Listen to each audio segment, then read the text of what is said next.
Can you guys imagine being in a situation like those folks during Katrina, trapped up in your attic, knowing that the water's rising in your home and you can't get through even to the top?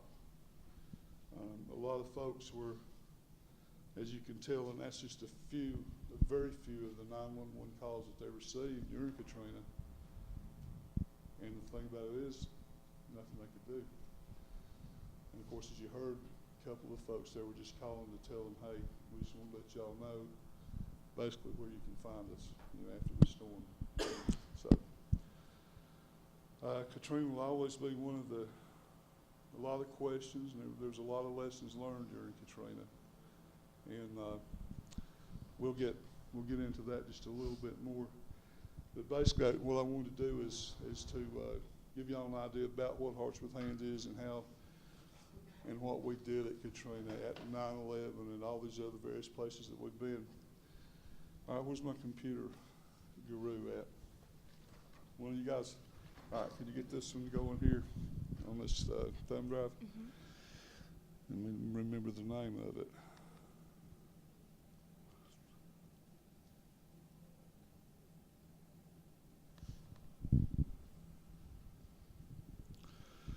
Let's see, church presentation. Let me see if I can find it here. Church PowerPoint, that's it, I think.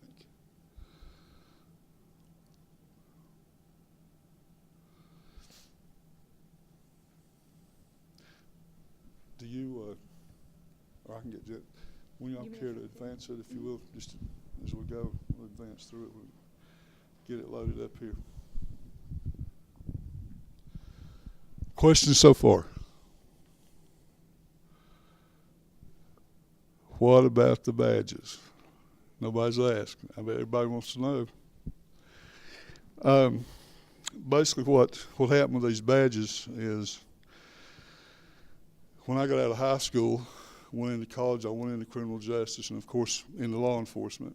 And I never had any idea I would be in a position such as what I'm in now. But I retired from law enforcement, took a job at J. Crew. How many of you have heard of J. Crew? I know you have. And as a security director for them, I did that for 3 years. I got really sick and wound up having a bunch of surgeries. So basically law enforcement wasn't an option for me any longer. So the problem, I guess, was the Lord had this lined up for me for many years, but I ignored him and fought him and kicked and everything else because I didn't want anything to do with a Christian charity. I mean, just face it, I did not want to do it. But that's been almost 15 years ago. And, he's blessed us. He's grown the organization for us, and we've watched him do a lot of mighty works. We've helped a lot of folks, and that's what I want to share with you guys today. It may seem a little bit boring, but each step is important. And if this thing's loaded up, we'll go ahead and start. The first one, our slogan, if you will, we've had a lot of them throughout the years. This one is the proper application of Christian principles to eliminate suffering. That's our main forte, is eliminating suffering. How do we do that? Generally, by going onto a disaster site, being one of the first responders there, and being able to go to folks and offer them comfort. The way you offer them comfort, obviously, is you pray with them, or you give them physical needs, such as food or whatever they're needing. We found that one way to comfort people and to relieve suffering a lot of times is to be able to put them to work for us. If you have a victim of a disaster and they're sitting around a home with no power, they can't do anything, they're sitting there in self-pity, everything, if you can get them out and get them to helping others, then that's the best therapy in the world, and it really speaks volumes for folks. So we've had a tremendous success with that.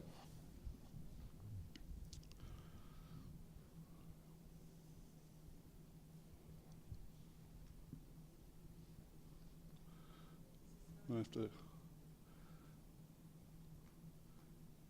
That arrow button should move it. Bottom right hand. No.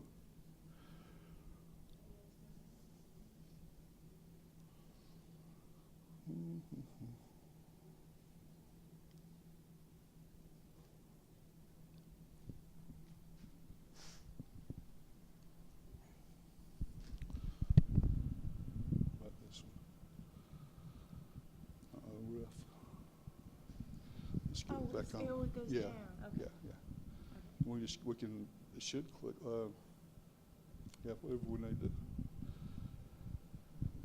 do. Okay, this is an old map of Hurricane Andrew in 1992. This is how Hearts with Hands got started in response to Hurricane Andrew. Dr. Ralph Sexton Jr., my pastor and the president of our board, was sitting at home in western North Carolina and noticed Homestead, Florida get slammed. Well, typically after a hurricane, it's usually the most beautiful weather you'll ever see for a couple of weeks. The bugs and the birds and everything are quiet because a lot of them got blown away. But anyway, it's really, really quiet and beautiful weather. Well, with Hurricane Andrew, it wasn't the case. Within 3 days, it was pouring again. So they had another front come in and it started raining. Well, Dr. Sexton still has an old gospel tent that was big enough to cover a football field from end zone to end zone, sideline to sideline. So it was a big, big tent. They moved that down to Homestead, set it up. FEMA, the 10th Mountain National Guard, all those guys, they set up headquarters in there. We were able, Hearts with Hands, to set up our supplies and distribute things out of there. So it worked out really well during Hurricane Andrew. That was our very first response, and that's how we got started. Somebody's going to ask, what's Hearts with Hands? Well, basically, what that means is, in another tagline we have, is with your hearts and our hands, we'll continue to make a difference. And that's basically the way the name started, and of course it's copyrighted and all that, and it's caught on. It works very well for us. Okay.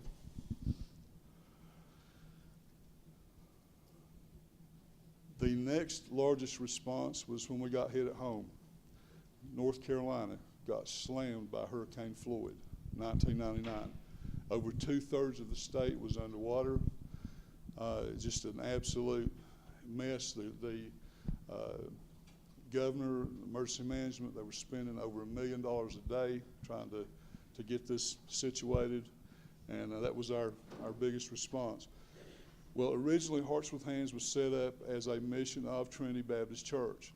Well, in 1999, with the response we had and other organizations wanting to get involved, we decided to become our own 501c3 non-denominational Christian charity.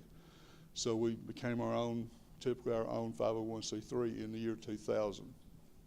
But this is what made it really happen. 9/11, that was another big response. That was really a tough one, going into New York City and working up there.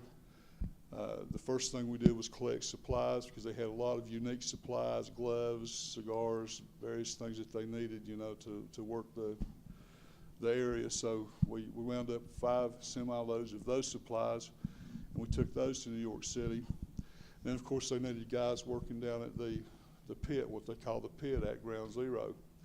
Our guys were a little bit unique being there, because obviously if you're in New York City and somebody like me opens their mouth, they know you're not from there. I mean, it's real obvious real quick.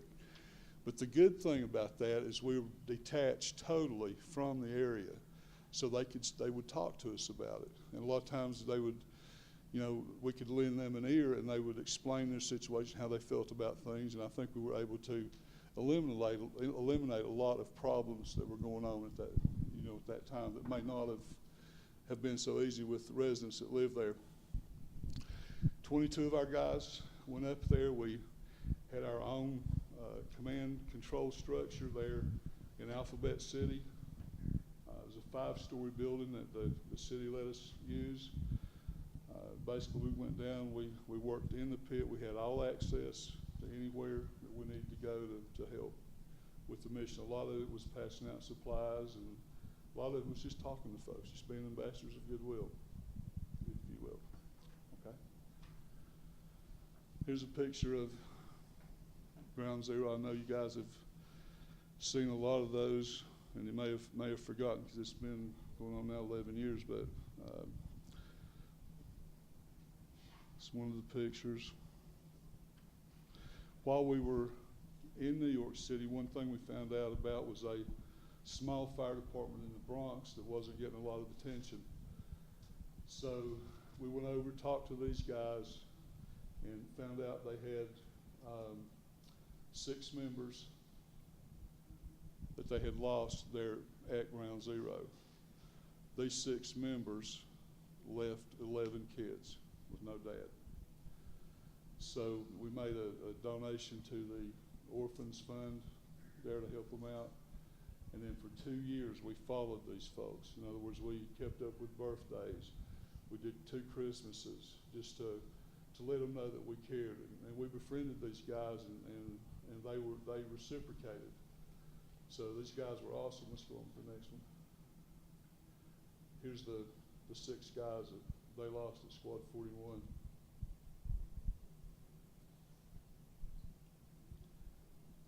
And this gentleman right here, his name is Captain Ed Walsh.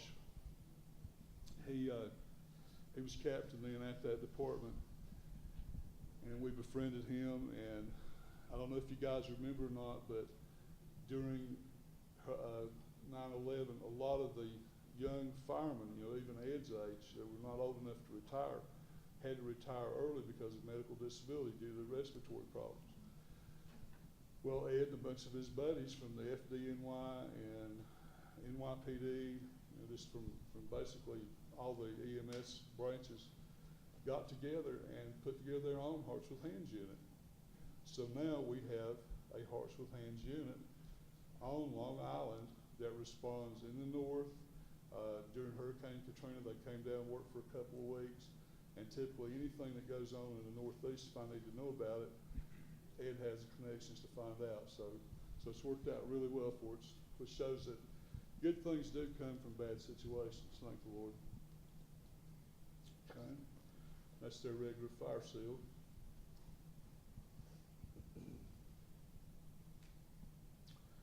Another picture of 9/11 in the morning.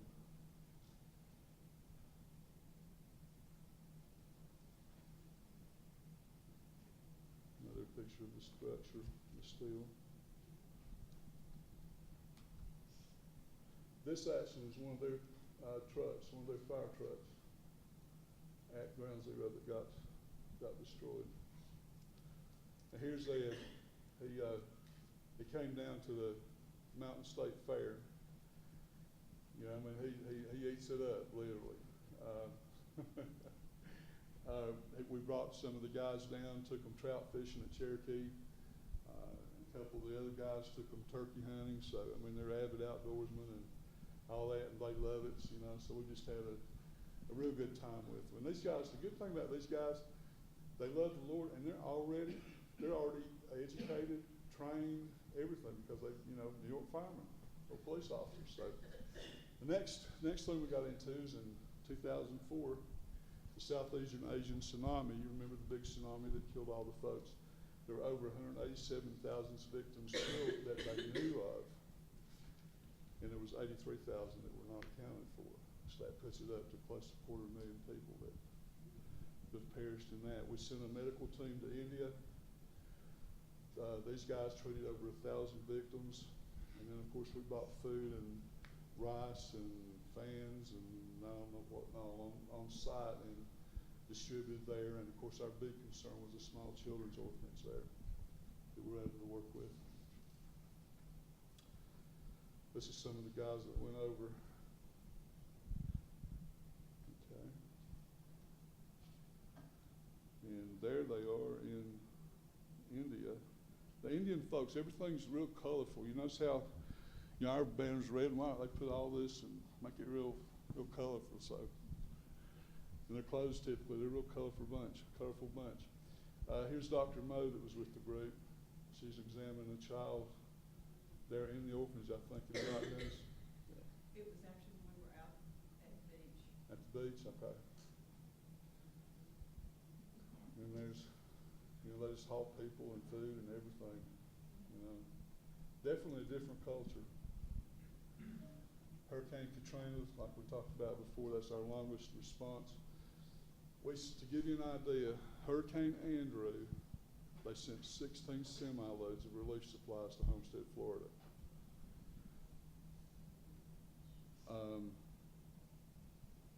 Hurricane Floyd, we did 57 loads. Hurricane Katrina, 200 plus. Unreal amount of damage and supplies and everything that it took to do that. Our biggest response, of course, you know, we normally run on $500,000 a year. That year was $13.7 million. Okay. And there's Katrina coming in. You can see how big it is. Does anybody know why Katrina was so bad? I know I'm going back a few years, but if you remember, at one point, Hurricane Katrina was a Cat 5 storm. Well, Cat 5 storms build up Cat 5 surge water ahead of them. But where Katrina made landfall there at Waveland, Mississippi, a lot of the rivers and all that came into the ocean right there in that particular area.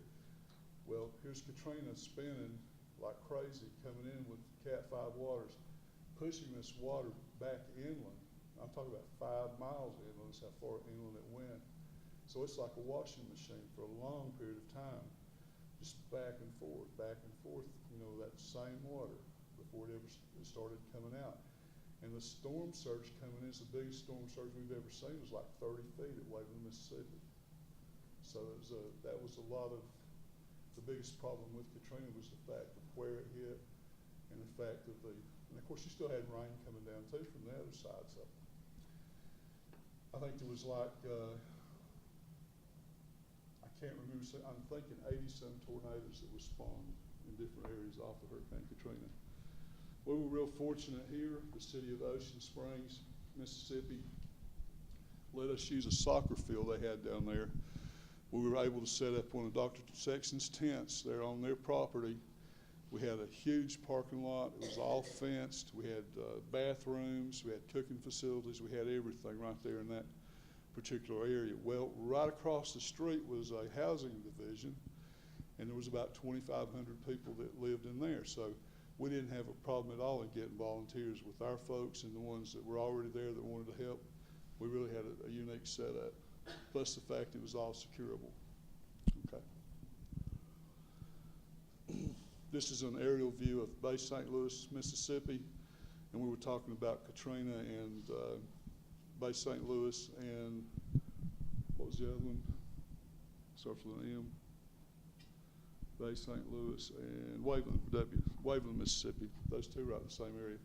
Here's the tent. We used it like a portable warehouse. We were able to store things in there. Then we actually moved the product from the tent out to the paved area. We had it set up so the folks could come in with their cars, just circle around. If they needed water, if they needed diapers, if they needed food, whatever they needed, then they just pulled up to that area. We loaded on the trunk and boom, they were out of there. So it worked out really well for us. Okay.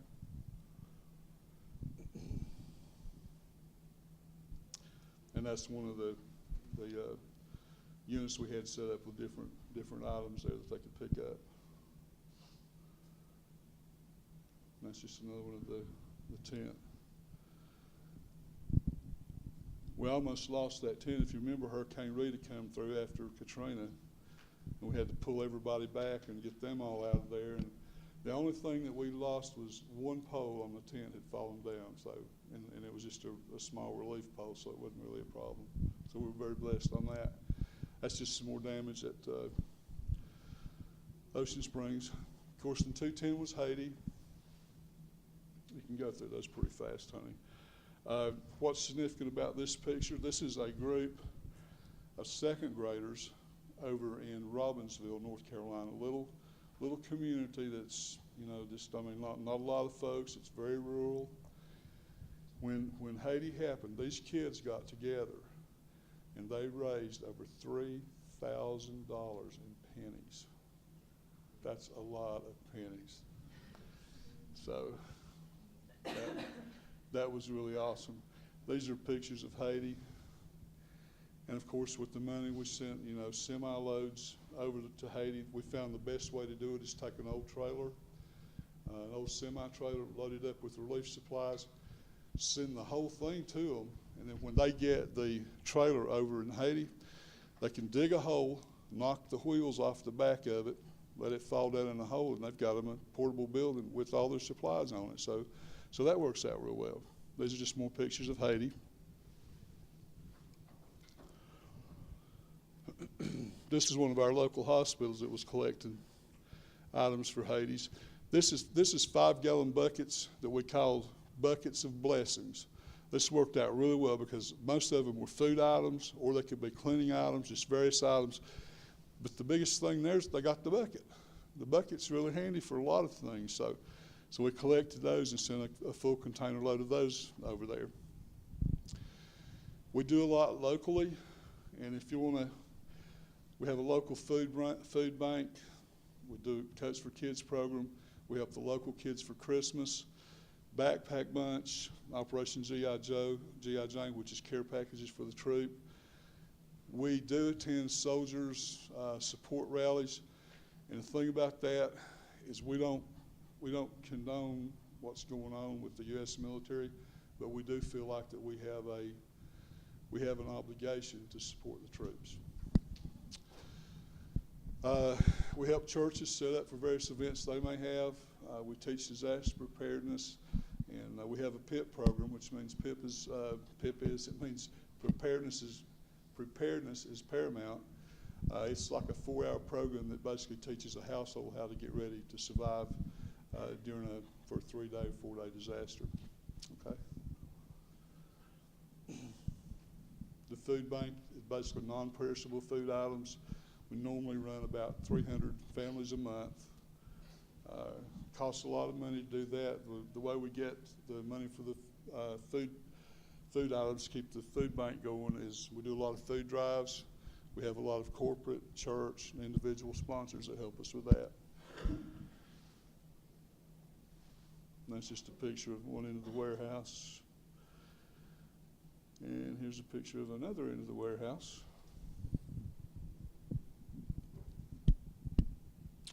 This is one of the church groups that came in and helped work like a half a day, or 2 or 3 hours. They'll come in and they'll help pack boxes and all that. Coats for Kids, that's basically we want to make sure that if there's any cold kids in our area, we want them to have a warm coat. So we do manage to do that and work through the schools to make that happen.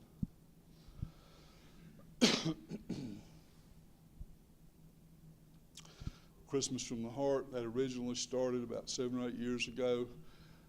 It started out with 25 kids, and we really didn't want to start. I'm sorry, Chris. 2. Oh, I thought it was quarter till. Okay. All right, let's go on up to the 2 minutes. Lord, I can't hardly say my name in 2 minutes. All right, go on through. We'll run through. There's some of the kids from Christmas from the Heart. We call this little fellow Scatty Face. You can see why. Our Backpack Bunch, that's a program where we fill backpacks for the school kids that don't have food on the weekends and during school breaks. We have an agreement with our local Goodwill stores in the area, and those we give them items that we don't need. Then they allow us to give the disaster victims, burnout victims, vouchers so they can go into any Goodwill store and get those items that they need free. Operation G.I. Jane, here again is care packages for the troops. These are just pictures of Fort Bragg when we took a load down. This is the wives that came out, and we had a real good time fellowshipping with these ladies. And we took a lot of, down here in the right-hand corner, a lot of Bibles that are made so they'll fit in a BDU pocket. And here was an email I got back from Afghanistan from the guys over there thanking Hearts with Hands for helping them.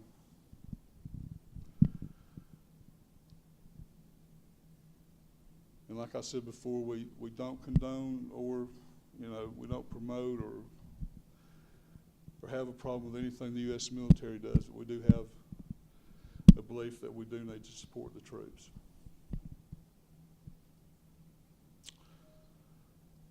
Here we go.